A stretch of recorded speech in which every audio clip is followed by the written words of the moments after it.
नमस्कार बच्चों, आपका डिजायर पॉइंट के यूट्यूब चैनल पर स्वागत है। मैं सृजन पांडे, आपका होस्ट, आपका दोस्त और आपका शिक्षक आपका इस क्लास में स्वागत करता हूं और उम्मीद करता हूं कि आपने सिलेबस अच्छे से देख लिया होगा और सिलेबस के अकॉर्डिंग अपना एक समझ लिया होगा कि आपको ये साल कैसे पढ़ते हुए निकालना है। बाकी पढ़ाने की जो जिम्मेदारी है वो मेरी है। आज से आपकी क्लासेस प्रॉपर शुरू हो जाएंगी, आपको रेगुलर क्लासेस मिलने लगेंगी। मैं ये कोशिश करूंगा कि आपको क्लासेस रेगुलर मिल जाए, यानी कि बिना एक भी दिन गैप हुए। इन केस कभी इक्का दुक्का कुछ ऐसी प्रॉब्लम्स आती हैं तो वो भी हम लोग मैनेज कर लेंगे, उसकी कोई दिक्कत नहीं। बस आपको कंसिस्टेंसी के साथ रोज पढ़ना है और जो मैं बताऊं आपको उससे ज्यादा कुछ भी नहीं पढ़ना, उससे कम कुछ भी नहीं पढ़ना है। इन क्लासेस के बाद में आपको नीट में भी हेल्प मिलेगी और इन क्लासेस के बाद आपको आपके 12th में तो हेल्प मिलेगी ही मिलेगी, वो तो कोई बात नहीं। लेकिन अगर आप नीट एम कर रहे हैं या कोई भी आपकी सीयूईटी में भी इससे हेल्प होगी। ठीक है, तो आज हम कक्षा 12 की बायोलॉजी का पहला चैप्टर स्टार्ट करेंगे जिसका नाम है पुष्पी पादपों में लैंगिक प्रजनन। ठीक है, जनन के बारे में आपने पढ़ा हुआ है, ये कोई ऐसा अनोखा विषय नहीं है जो आपके पास आज आ गया हो। ठीक है, जनन के बारे में आप आराम से पढ़िए। पहले हम लोग थोड़ा रिवाइज करेंगे, जानेंगे कि जनन क्या होता है, कितने प्रकार का होता है, क्यों किया जाता है, क्यों नहीं किया जाता है, हर चीजें कौन करता है, किस तरीके से करता है, सब कुछ आज हम बेसिक पढ़ेंगे। और यकीन मानिए आप इस क्लास में बोर होने वाले हैं नहीं। ठीक है, क्योंकि साथ में मिलके हम लोग इस चैप्टर को कंप्लीट करेंगे, अच्छे से रिवाइज करेंगे। इस चैप्टर के बाद मैं कोशिश करूंगा कि आपको इसके क्वेश्चन भी दे दूं। क्वेश्चंस मैं आपको ऐसे दूंगा जो आपके 12th में भी काम आएंगे और आपकी नीट की परीक्षा में या कोई अन्य एग्जाम में भी आपके काम आएंगे। इंपॉर्टेंट मैं सारे क्वेश्चंस आपको बना के दे दूंगा ताकि आप जल्दी से उसको क्विक रिवीजन कर सकें जो भी मैं आपको पढ़ाऊंगा। तो शुरू करते हैं हमारा पहला चैप्टर जो है पुष्पी पादपों में लैंगिक जनन। ठीक है, sexual reproduction in flowering plants.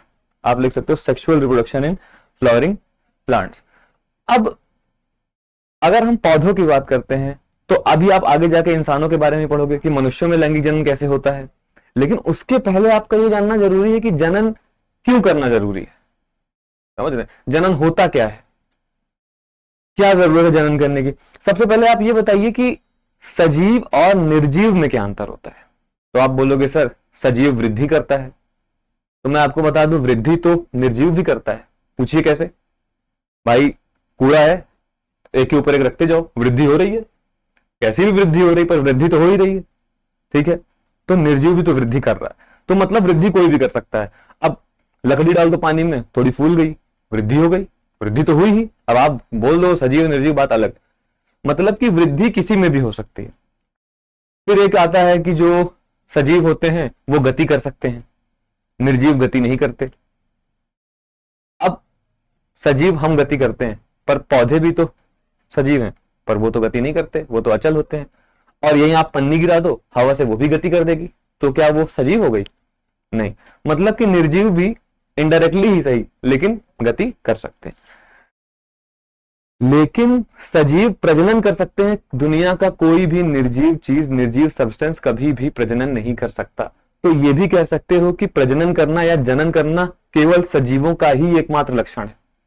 जो सजीव है वही प्रजनन करेगा। ठीक है, अब प्रजनन या जनन होता क्या है, तो हम चलते हैं अपने क्लास की ओर। यहां पे आप देखिए, जनन यानी कि रिप्रोडक्शन, अपने समान नए जीव उत्पन्न करना जनन कहलाता है। अपने समान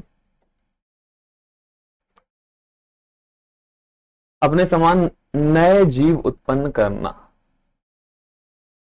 अब देखिए, अपने समान का क्या मतलब है। इसका ये मतलब नहीं कि हमारी फोटोकॉपी है, हमारा जुड़वा ही पैदा हो गया, ऐसा नहीं है। देखिए, आप सभी अपने माता पिता से आए, वो अपने माता पिता से आए, वो अपने माता पिता से आए। तो हुआ क्या कि दो इंसानों ने जब शादी करी, उनके बच्चे हुए, तो उनके बच्चों में समानता है। क्या समानता है कि हाँ दो हाथ होंगे, दो पैर होगा, लेकिन चेहरा एकदम समान नहीं होगा, कुछ अंतर होगा, लेकिन वो जो होंगे वो इंसान ही होंगे। ठीक है, तो जनन क्या होता है भाई? अपने समान। अपने समान मतलब कि हाँ इंसान, ये नहीं कि मेरे समान का मतलब ये नहीं कि मेरे ही तरह, ऐसी ही दाढ़ी, ऐसी ही लंबाई, ऐसी ही सब कुछ, ये मतलब नहीं है। अपने समान का मतलब ये कि हाँ दो हाथ दो पैर, थोड़े बहुत गुण मिल सकते हैं, किसी का नाक सेम हो गई, किसी का होंठ सेम हो गया, किसी की लंबाई सेम हो गई, ऐसा होता है। ठीक है, तो अपने ही समान नए जीव उत्पन्न करना जनन कहलाता है।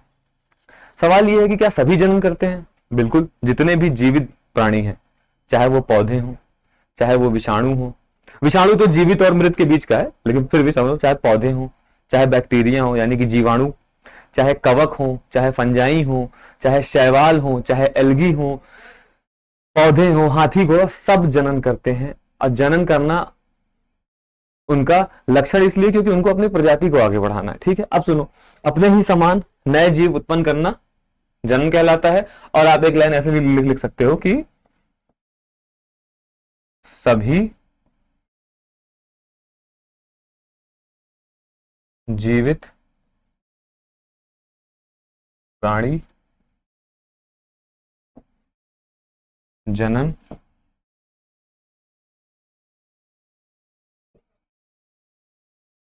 करते हैं। सभी जीवित प्राणी जनन करते हैं। आप चाहो तो इसके बाद इसको ऐड कर सकते हो, ये भी आपकी एक लाइन है कि हाँ सभी जीवित प्राणी, या अगर सभी के सभी जीवित प्राणी जनन करते ही करते हैं। ठीक है, ठीक है, अब समझ गए। तो हम समझ गए कि जनन क्या होता है, एकदम बेसिक डिफरेंस। अब आज चलते हैं थोड़ा सा आगे। अब जनन की आवश्यकता क्या है भाई, हमको जनन क्यों करना है, जनन की आवश्यकता क्या है। देखो, सपोज करो कि आज सारे इंसान मिले और ऐसा कह दें कि अब हम लोग प्रजनन नहीं करेंगे, बच्चे नहीं पैदा करने हैं, बात खत्म। क्या होगा, आज से 80 90 100 साल के बाद इस दुनिया से इंसान खत्म हो जाएंगे।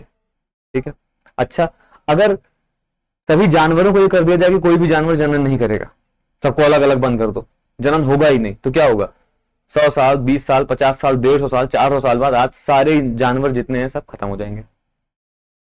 कहने का ये मतलब है कि अगर हमें अपनी जाति को बनाए रखना है, यानी कि इंसानियत को बनाए रखना है, अगर घोड़ा बच्चे नहीं पैदा करेगा तो सारे घोड़े ही खत्म हो जाएंगे दुनिया से। तो अपनी जाति को बचाए रखने के लिए और बनाए रखने के लिए और विकास करने के लिए जनन आवश्यक है। तो आपको समझ में आ गया कि बनाए रखने के लिए, बचाए रखने के लिए, विकास करने से मेरा क्या मतलब है।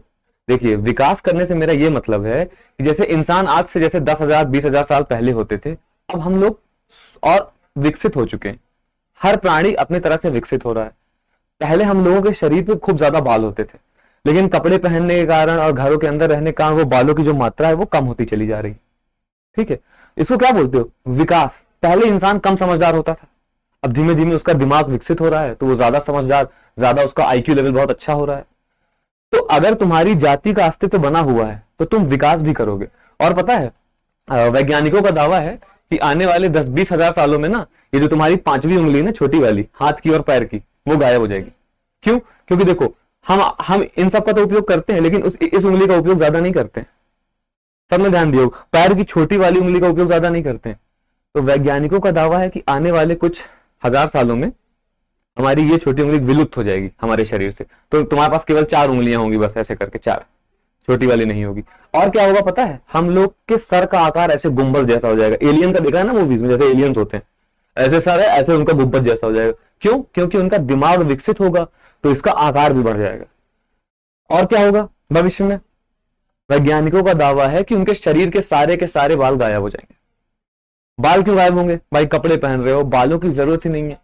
पहले के समय में जब हम लोग जंगलों में रहते थे तो बाल हम लोगों को क्या करते थे, हम लोग को सुरक्षा प्रदान करते थे। बाल सुरक्षा प्रदान करते थे जाड़े से, हवा से, गर्म हवाओं से। तो सुरक्षित बाल होते थे तो हमारी बॉडी सुरक्षित रहती थी। अब क्या है, अब ये कपड़े पहन लिए सबने, तो बालों की आवश्यकता ही नहीं रह गई। तो जिस चीज की आवश्यकता नहीं होती, शरीर उसको हटा देता है। इसी को कहते हैं विकास करना, कि जिस चीज की आवश्यकता है उसको और बढ़ाओ, और जिसकी आवश्यकता नहीं है उसको हटाते चलो। इसी को कहते हैं विकास, इसी को कहते हैं म्यूटेशन भी कह सकते हैं, उसको बोलते हैं उत्परिवर्तन।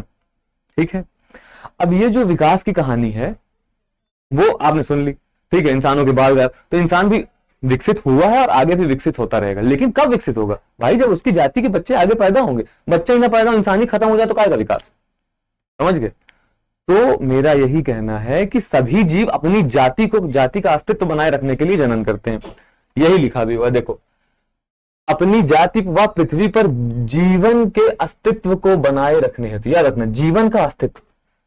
धरती पर जीवन तभी है जब जनन हो रहा है। अगर जनन बंद हो गया तो धरती से जीवन खत्म हो जाएगा। ठीक है, बनाए रखने हेतु जनन आवश्यक है। ठीक है, चाहे हम हो, इंसानियत बनाए रखने के लिए भी पशु पक्षियों में भी जनन करना आवश्यक है।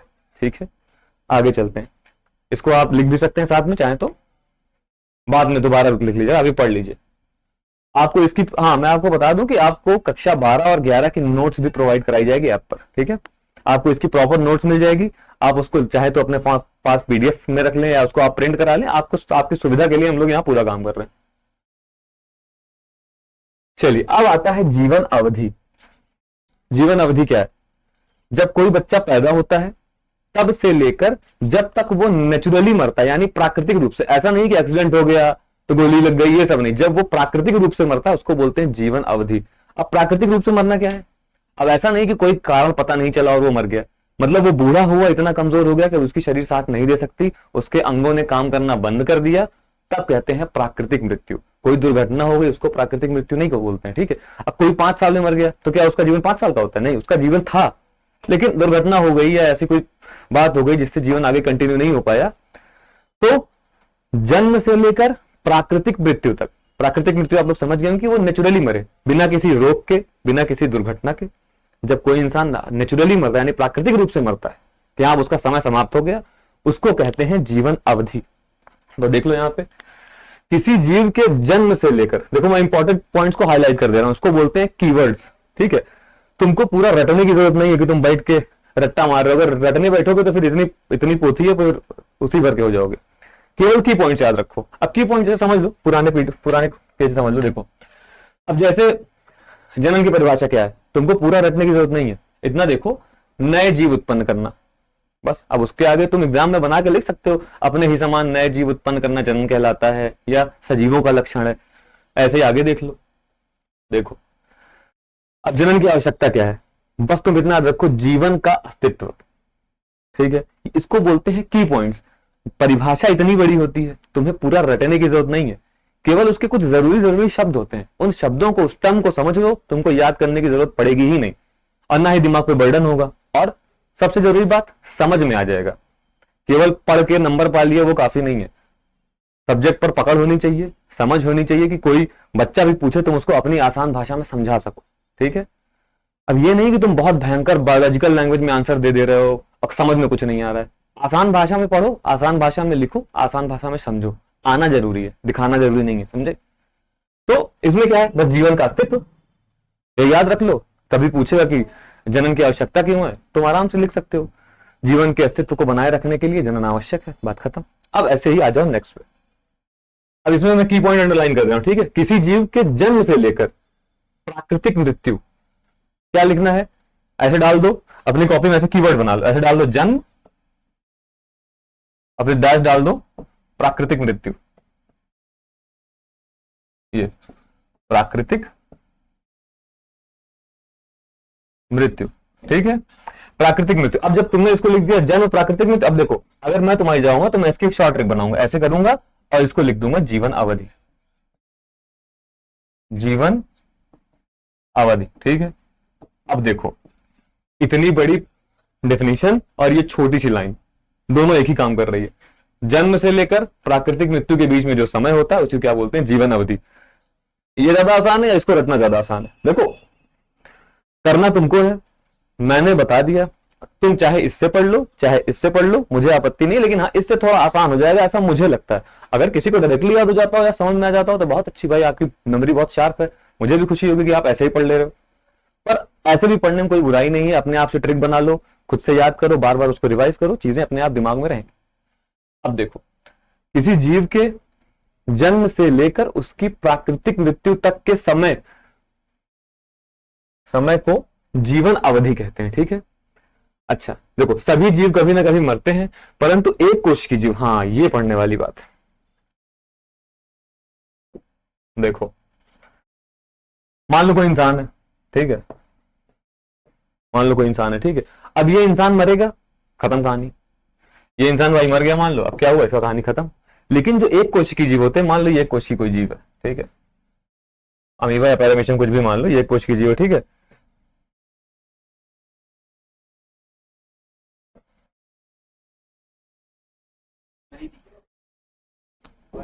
पेन की समस्या हो गई, फिर से देख लो, चलो देखो मान लो कोई इंसान है, ठीक है, इसका नाम मान लो राजेश है, कुछ भी है, सोनू गुबलू पिंटू कुछ भी ले लो, ठीक है। अब ये मरेगा, ये मर जाएगा, इसकी कहानी खत्म हो जाएगी, इसकी बॉडी को भाई चाहे कोई डिकम्पोज कर दिया जाएगा, जला दिया जाएगा, दफना दिया जाएगा, जो भी हो, मतलब तो मैं उसमें नहीं जा रहा हूँ, लेकिन कोई मिला के इसका काम यही खत्म। लेकिन जब कोई एक कोशिकीय जीव होता है, एक कोशिकीय जीव आपने 9 में पढ़ा होगा, केवल एक कोशिका का बना होता है, उसके अंदर एक ये कोशिका झिल्ली होती है, जीव द्रव होता है और केंद्रक होता है। अब ये क्या करता है पता है, ये अपने आप को ही 2 भागों में बांट लेता है। क्या करता है, इसने 2 भागों में अपने आप को बांट लिया। अब इसको बोलते थे मातृ कोशिका। क्या बोलते हैं, इसको बोलते हैं मातृ कोशिका। अब ये मातृ कोशिका 2 भागों में बट गई और इसने बना दी संतति कोशिका। क्या बना दी, संतति कोशिका। ठीक है, अब जब मातृ कोशिका 2 भागों में बट गई, संतति कोशिका, तो मरा कौन, ये तो बच्चे हो गए, ये बड़ी थी, ये बच्चे हो गए। तो ये कहा जा सकता है कि एक कोशिकीय जीव एक तरीके से अमर होते हैं, ये कभी भी नहीं मरते। क्यों, ये कोशिका थी, यही तो बाद में बच्चे बन गए, अब आगे चल के ये भी 2 भाग में विभाजित हो गई, ये भी 2 भाग में विभाजित हो गई, इसमें तो मृत्यु होती ही नहीं है। समझ गए, यही मैं समझाना चाहता। अब पढ़ो तो समझ में आएगा। देखो, सभी जीव कभी ना कभी मरते हैं, परंतु एक कोशिकीय जीव विभाजन करके अमर रहते हैं। एक कोशिकीय जीव विभाजन करके अमर रहते हैं, अर्थात प्राकृतिक, इनकी प्राकृतिक मृत्यु नहीं होती।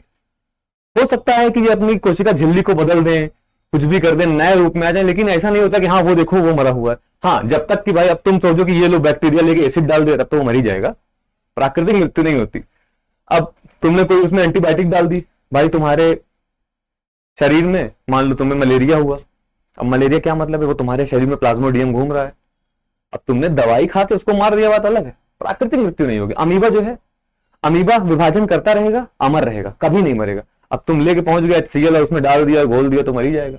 समझ गए, तो ये कहानी है। तो ये याद रखना, ये पॉइंट जरूरी, अमर होते हैं पर प्राकृतिक मृत्यु नहीं होती। तुम चाहो तो मार सकते हो, अगर कोई काम ना हो तो ये सब काम करो।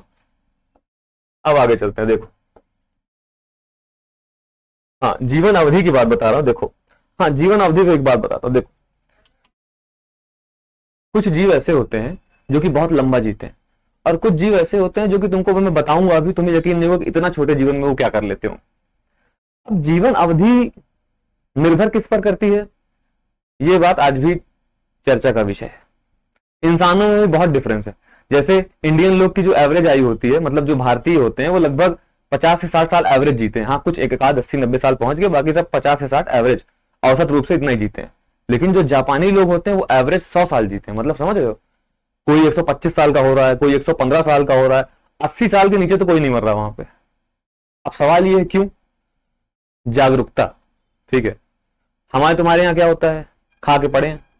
वो क्या होते हैं, प्रॉपर एक्सरसाइज भी करते हैं, अपने ऊपर ध्यान देते हैं।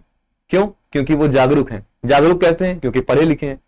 पढ़े लिखे कैसे, जो ये कर रहे वही करते थे। अब हम जागरूक हो जाएंगे तो हो सकता है हम भी लंबा जिए। अच्छा, लंबा जीने का ये मतलब नहीं है कि वो पढ़े हैं और जी रहे हैं, वो स्वस्थ रहते हैं। वहां के 80-90 साल के बूढ़े भी एक्सरसाइज करते हैं सुबह उठ के। समझ रहे हो, तो जीवन अवधि का तुम्हारी लाइफस्टाइल पे बहुत फर्क पड़ता है। तुम्हारा जीवन कैसा है, तुम सुबह उठ के क्या खा रहे हो, क्या नहीं खा रहे हो। अब कोई इंसान जो है सिगरेट शराब पी रहा है तो जाहिर सी बात है ज्यादा नहीं जिएगा। अब कोई इंसान हरी सब्जियां, फल फूल, प्रोटीन खा रहा है, अच्छी लाइफस्टाइल में है, अच्छी आदतें हैं, समय से सो रहा है, समय से उठ रहा है, उसकी जीवन अवधि बढ़ जाएगी। लेकिन ये ध्यान देना, जीवन अवधि बढ़ेगी, लेकिन ऐसा नहीं कि 500 साल जी जाएगा। 100 साल तक जी सकता है, अच्छे से जिएगा। हाँ, 50 में नहीं मरेगा, लेकिन वो आंकड़ा रहेगा, वो 80 से 120 के बीच में ही रहेगा। ऐसा नहीं होगा कि जीवन अवधि भर के 1000 साल हो गई, 1000 साल से जिंदा है दादाजी, ऐसा नहीं होता। समझे, तो एक जीवन अवधि की लिमिट होती है, वो सभी जीवों की होती है। अब जैसे इंसानों की क्या होती है, इंसानों की मैंने तुमको बताया 100 साल आयु मानी गई है कि हाँ 100 साल अगर वो अच्छे से स्वस्थ रहते हैं, अपना ध्यान देते हैं, चिंता कम करते हैं, काम ज्यादा करते हैं, तो वो 100 साल तक जिंदा रह लेंगे। कोई 90, कोई 120, वो चलता है। ठीक है, हाथी, हाथी का नाम सुना है, सुना ही होगा। हाथी की जो आयु होती है वो होती है 60 से 70 साल, 60 से 70 साल। ठीक है, तोता, अभी तोते के बारे में बोलूंगा तो अच्छा, तोते के पहले कौवे पे आ जाओ। कौवा पता कितने साल जीता है, कौवा जीता है मात्र 15 साल। कितने साल जीता है, 15 साल। और तोता उससे कमजोर होता है थोड़ा, जबकि तोता कम एक्टिव होता है। तोता देखो बहुत आलसी होता है, कौवा बहुत एक्टिव रहता है। तोता जीता 140 साल तक, समझ रहे हो। और कछुआ 150 से 200 साल जीता है। जितने आलसी जीव में ज्यादा जी रहे हैं, जितने मेहनत करने वाले हैं वो जल्दी मरे। लेकिन उससे कोई लेना देना नहीं, ऐसा नहीं तुम लोग आलसी हो जाओ, कुछ काम ही ना करो, क्या तो ज्यादा जीना है, तो अब देखो, हाँ, एक पेड़ होता है, उस पेड़ का नाम है सिकोया। क्या नाम है? सिकोया। अब और जगह क्या बोलते हैं, लेकिन बुक्स में सिकोया ही लिखा होता है। उसकी आयु पता है कितनी होती है? उसकी आयु होती है 3,000 से 4,000 साल। समझ रहे हो? विदेशों में देखा ना, खूब बड़े से पेड़ होते हैं, उसके अंदर से रोड बना देते हैं, वो जिंदा होते हैं, वो सब सिकोया के पेड़ होते हैं। बरगद होता है, तुम्हारी बरगद की आयु कितनी होती है? लगभग 300 साल से 400 साल। लेकिन देखो, 300 साल 400 साल एक आंकड़े हैं। बहुत सारे ऐसे भी तुमको बरगद के पेड़ मिलेंगे जो 600 साल 700 साल रिकॉर्ड है। जैसे आपके प्रयागराज में अक्षयवट है, अकबर का किला है, वहां पे आप जाइए, वो ऐसा बताया जाता है कि 800 साल उसकी उम्र है। बहुत सारे ऐसे पेड़ हैं जहां पे बोधि गया, जहां पे गौतम बुद्ध को ज्ञान प्राप्त हुआ था, वो भी 1000 1500 2000 साल पुराना बताया जाता है। तो लाइफ स्पैन बढ़ भी सकता है, घट भी सकता है, आपकी लाइफस्टाइल पे डिपेंड करता है, लेकिन एक हद से ज्यादा नहीं बढ़ेगा। तो आइए थोड़ा देख लेते हैं कुछ जीवों के बारे में। अब देखो, जैसे हाथी है, हाथी कितना होता है? 60 से 90 साल। ठीक है। अब अगर उसको अच्छी कंडीशन मिली तो 90 साल तक जी सकता है, उसके अंदर क्षमता है। नहीं मिली तो 60 साल में, 70 साल में, 80 साल में मर जाएगा। अब कोई गोली मार लिया तो पता चला 5 साल में मर गया। ठीक है। तो समझ में आया? अब आगे चलो, अगला क्या है? अब देखो, यहाँ पे कई सारे कुत्तों की प्रजाति है। ठीक है। अब देखो, जैसे डच हंड हो गया, ठीक है, पग हो गया, पग जो वोडाफोन वाले होते हैं, इन सबका देखो, सबकी लाइफ स्पैन, देखो कुत्ते हैं लेकिन लाइफ स्पैन देखो सबकी आसपास ही है। ये 14 से 16, 12 से 16, 11 से 15, ऐसा नहीं है कि कोई 25 हो गया 30 हो गया। कुल मिला के सब 11 से लेके 20 के बीच में ही है। देख लो, सारे के सारे देख लो, 11 से लेके 20 के बीच में। ठीक है। हाँ, एक चीज और बताता हूं मैं तुमको, मजे की बात। जैसे कोई डॉग है, ठीक है, देसी कुत्ता है जो भारत में रहता है, ठीक है, जिसके ऊपर सबसे ज्यादा भरोसा किया जा सकता है, वो क्या है कि वो भारत के माहौल के हिसाब से, यहाँ के मौसम के हिसाब से वो अनुकूल है, वो अडॉप्ट कर चुका है, उसको उतनी गर्मी नहीं लगती है। तो अगर वो अपने यहाँ भारत में रहेगा ना, तो वो जिएगा 15 16 साल 18 साल तक जिंदा हो सकता है। लेकिन अगर देसी कुत्ते को तुम भेज दो रूस रशिया, तो उसको ठंडी लगेगी, वो शायद महीना भर भी ना जिंदा रह पाए। क्यों? क्योंकि उसकी बॉडी यहाँ के हैबिचुअल हो गई है। अब देखो बात, मैं ये थोड़ा सा आउट ऑफ सिलेबस जाऊंगा, एक बात बताना चाहता हूँ। कुछ लोग कहते हैं कि I am so called dog lover, ठीक है, मैं डॉग लवर हूं, और जाते हैं दुकान पे और खरीद के ले आते हैं विदेशी ब्रीड, लेब्राडोर हो गया, पग हो गया, ये सारे विदेशी ब्रीड के कुत्ते हैं। लेब्राडोर हो गया, पग हो गया, हस्की हो गया, जर्मन शेफर्ड हो गया, ये गोल्डन रिट्रीवियर है। होता क्या है कि गोल्डन रिट्रीवियर, हस्की, लेब्राडोर, पग, ग्रेट डेन, रॉटविलर, ये सब ठंडी जगहों के लिए बने। ठीक है। ये गर्मी में सही से एडजस्ट नहीं कर पाते, लेकिन हम लोग अपने शौक के लिए उनको ले आते हैं अपने पास, जबरदस्ती घर पे रखते हैं, और अपने आप को किसी को गुलाम बना के, मतलब ये ऐसा हुआ कि हम तुमको गुलाम बना के अपने पिंजड़े में रखें और बोले कि देखो मैं तुमसे बहुत प्यार करता हूं, तुम मेरे देखो सबसे सगे हो, लो पिंजड़े में खाना खाओ। तो इस मामले में थोड़ी जागरूकता आप सबके अंदर होनी चाहिए कि अगर आप अपने आप को डॉग लवर बोल रहे हो और पैसे खर्चा कर रहे हो किसी फॉरेन ब्रीड के ऊपर जबरदस्ती, जो यहाँ रहना भी नहीं चाहता है, जो यहाँ के लिए बना नहीं है, इससे अच्छा ये है कि आप एक दो जो स्ट्रीट डॉग हो उनको अडॉप्ट कर लो। अगर ना अडॉप्ट करो तो कम से कम जो पैसा आप 10,000 5,000 उन पे लगा रहे हो, वही आप उनको खाना खिला दो। तब तो मैं समझता हूँ कि आप डॉग लवर हैं। चलो ठीक है, आउट ऑफ सिलेबस था लेकिन जरूरी था, मुझे लगा मुझे बताना चाहिए तो मैंने बता दी। तो लाइफ स्पैन की बात है तो ये 20 से 30 ही है, देखो उसी के बीच में सारे हैं। अब हम लोग आगे चल सकते हैं, देखो नेक्स्ट स्लाइड पे। अब देखो, ये क्या है? तुम्हारी बटरफ्लाई है। बटरफ्लाई की जिंदगी कितनी होती है? 1 से 2 हफ्ते। कितनी होती है? 1 से 2 हफ्ते। प्राकृतिक रूप से वो 1 से 2 हफ्तों में गुजर जाएगी। अच्छी कंडीशन मिली तो 2 हफ्ते चलेगी, नहीं मिली तो 1 हफ्ते में निपट सकती है। तुमने पंख नोच दिया पकड़ के तो 1 दिन में निकल लेगी। ठीक है। आगे देखो, अब देखो गाय क्या होती है? 20 से 25 साल। और देख लो, देखो तोता का मैंने बताया था ना, 60 से 140 साल। ठीक है। लेकिन आजकल क्या हो रहा है कि जगह जगह एंटीबायोटिक्स और दवाओं वाले पौधों के कारण इन सब की पक्षियों की आयु बड़ी कम हो गई है। तो लेकिन हाँ, जो उनकी नेचुरल आयु है वो तुम्हारी 60 से 140 है। ठीक है। आगे चलो, घोड़ा कितनी होती है? 60 साल। हाँ देखो, घोड़े की आयु जल्दी कम नहीं होती, घोड़ा अपनी लाइफ पूरी जीता ही है, और 60 साल भी होता है। लेकिन हाँ, 25 से 30 साल में भी कुछ घोड़े मर जाते हैं। लेकिन ये है कि ये हेल्दी, मतलब सबसे ज्यादा मौसम को झेल लेने वाले यही जीव हैं। ये ठंडे में भी पाए जाते हैं, गर्मी में भी पाए जाते हैं, बहुत गर्मी में भी दौड़ लेंगे, रेगिस्तान के अलावा कहीं भी इनको तुम दौड़ा दो, ये बहुत अच्छे से एडजस्ट करते हैं। मगरमच्छ की लाइफ 60 साल होती है। ठीक है। अब ये, हाँ ये तुम्हारी बी है, हनी बी है, हनी बी 30 दिन तक जीती। अब सुनो, एक मक्खी होती है उसको बोलते हैं मे मक्खी। क्या बोलते हैं उसको? मे मक्खी। मे मक्खी की आयु होती है 1 दिन की। मतलब वो सुबह पैदा हुई, दोपहर तक जवान होगी और शाम को रात को बूढ़ी होकर मर जाएगी, और उसी में वो जनन भी कर लेगी, आगे वाले बच्चों को पैदा कर देगी और उसी में वो मर भी जाएगी। मे मक्खी आयु कितनी होती है? 1 दिन। ठीक, आगे चलो। कछुआ, कछुआ जीता है 100 से 150 साल तक कछुए की आयु होती है। ठीक है।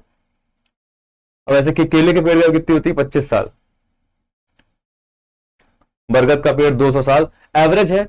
600 साल के भी प्रमाण है, 300 साल के भी प्रमाण है, 500 साल के भी प्रमाण है। तो बरगद जो है बड़ा ही कंट्रोवर्शियल पेड़ है, लेकिन आप देख लो। गुलाब देख लो 5 से 7 साल। अब ये देखो, ये मेन आपका है, इसको आप देख लो। हाथी की आयु कितनी होती है? 60 से 90 साल। कुत्ते की 20 से 30 साल। बटरफ्लाई की 1 से 2 वीक। कौवे की 15 साल। तोते की 140 साल। गाय की 20 से 25 साल। घोड़े की 60 साल। इसको आप एक बार चाहो तो स्क्रीनशॉट ले लो या नोट्स बना लो, आपके समझ के लिए, आपके समझ बनाने के लिए ये है। आप देख लो एक बार, 2 मिनट का टाइम ले लो। अब आ जाओ, अब तुम्हारा यहां से मेन टॉपिक शुरू होता है, जनन के प्रकार। जी हाँ, जनन के प्रकार। अब जनन तो कर रहे थे, अब आप पूछोगे सर जनन के प्रकार भी होते हैं? बिल्कुल होते हैं। मैं आपको एग्जांपल देता हूँ। आम का पेड़ है, उसमें फूल लगता है, उसको वो गांव में बौर बोलते हैं। उसको वो आम का फूल होता है। आम के फूल में लैंगिक जनन होता है, मतलब उसमें भी नर और मादा युग्मक मिलेंगे तब एक नया बच्चा पैदा होगा, यानी कि एक नया आम निकलेगा। वही आम को तुम बो दो तो उससे नया पेड़ निकल जाएगा। लेकिन तुमको पता है ये तो लैंगिक जनन हो गया। लेकिन अगर तुम आम की एक डाली काट के कलम लगा दो, उससे भी तो नया पेड़ निकल आया। इसका मतलब ये है कि जनन केवल एक तरीकों से नहीं हो सकता। फिलहाल अभी हम लोग पढ़ते हैं जनन के प्रकार। और जनन कितने प्रकार के होते हैं? जनन, सभी जीव जनन 2 प्रकार से करते हैं। सभी जीव नहीं, मैं इस लाइन को काट देता हूं, ये मत लिखना, सभी जीव नहीं, लेकिन को गायब कर देता हूं।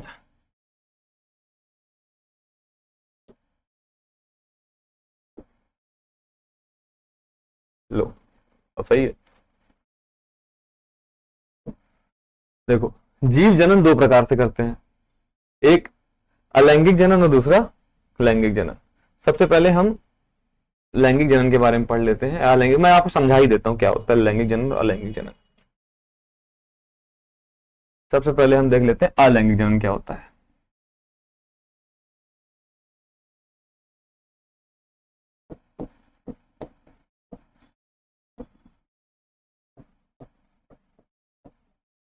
देखो,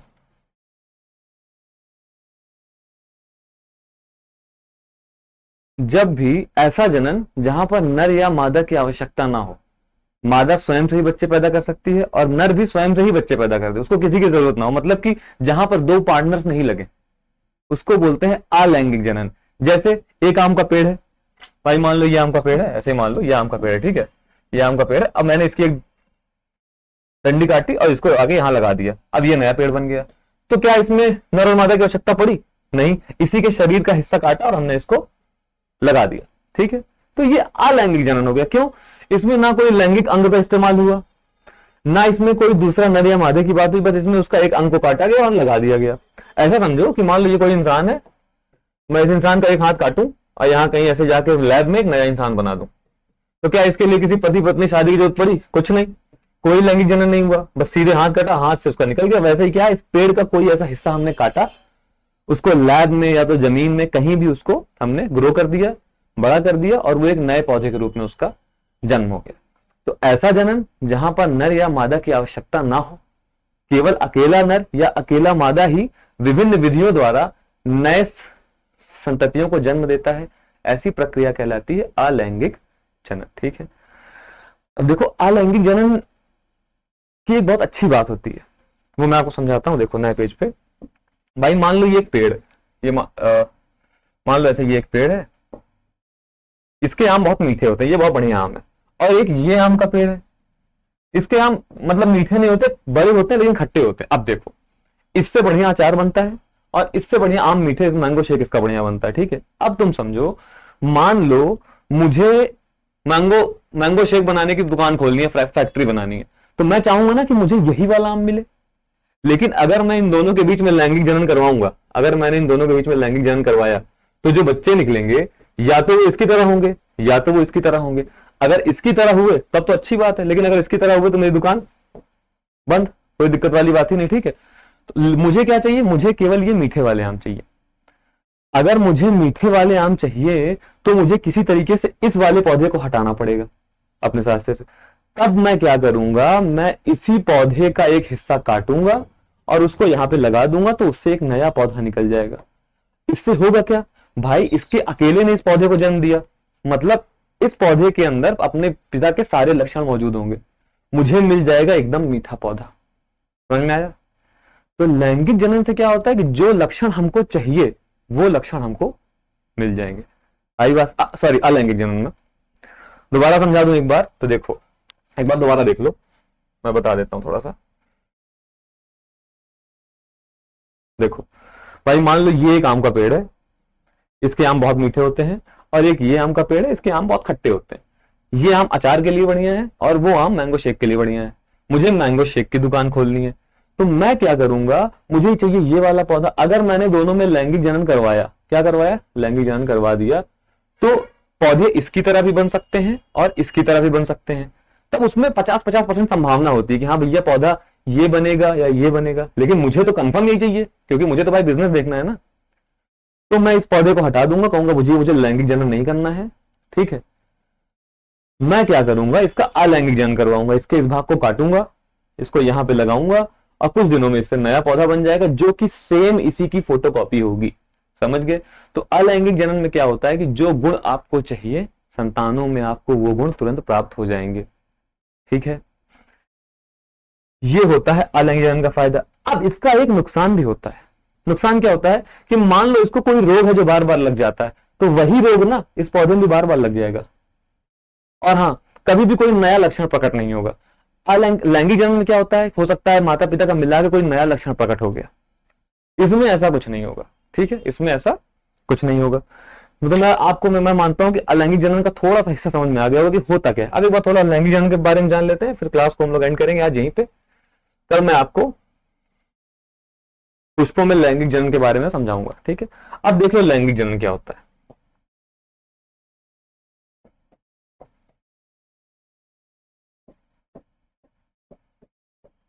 देखो, लैंगिक जनन वह जनन है जहां पर जनन हेतु नर व मादा दोनों की आवश्यकता होती है। वहां पर केवल नर या केवल मादा से काम नहीं चलेगा। जहां पर दो पार्टनर यानी कि दो युगल भाग लेते हैं उसको क्या बोलते हैं, लैंगिक जनन। लैंगिक जनन जितने भी फूलों वाले पौधे हैं जिसमें फूल उगते हैं वो सब प्राकृतिक रूप से लैंगिक जनन ही करते हैं। ठीक है, मनुष्य में भी लैंगिक जनन होता है, 90% जानवरों में भी लैंगिक जनन ही होता है। ठीक है, तो लैंगिक जनन क्या होता है, ऐसा जनन जिसमें नर व मादा दोनों की आवश्यकता होती है। ठीक है, और उसमें युग्मक बनता है, युग्मक यानी कि भ्रूण बनता है।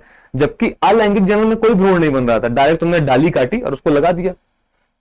लेकिन लैंगिक जनन में भ्रूण बनेगा, बड़ा होगा, बच्चा बनेगा, बीज बनेगा तो बच्चा बनेगा।